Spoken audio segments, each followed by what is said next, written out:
باجوړ کې یو ځل بیا ماشومان یتیمان شو، زنانه کونډې شولې او زموږ پښتانه وروڼه د من نه شهیدان شو لاړ. باجوړ کې چې څومره بې امني ده، نو په دې ټوله بې امنۍ کې زموږ د هر سړي لاس دی. په دې کې زموږ د عوام سړي لاس دی، سرکاري سړي پکې لاس دی، په بیلټ وردۍ کې چې کوم کسان دي هغې پکې لاس دی، استاد پکې لاس دی، د ملا پکې لاس دی. په دې بد امنۍ کې د هر سړي لاس دی، هر سړي لاس دی. تر څو پورې چې موږ د دغه بد امنۍ نه لاس نه وي ویستی او امن کې لاس نه وي ورمنډلی، نو قسم په خدای چې امن به رانه وینه نه.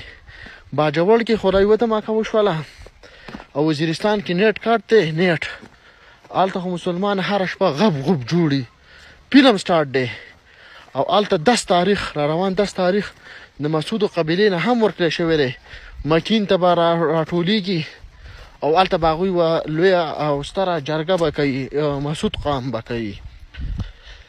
د باجوړ کې چې کومه بدامني ده، نو دا پاکه خبره ده دروره.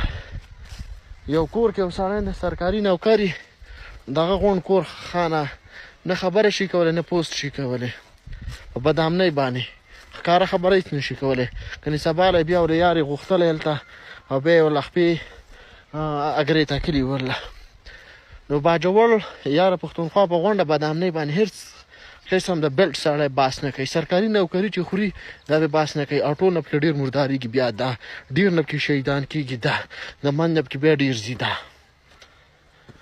چې تر څو پورې حق ته حق نه ویله شوی او هر سړی خپل حق هر سړي نه ادا کړی، نو قسم په خدای دا انځا دی، دا به هم د من نه لاړ شي. او په 1000 کاله کې تاسو دلته زما نام من ولیدو، نو راشئ زما په قبر باندې بیا که لاړې وتو کوئ لاړې.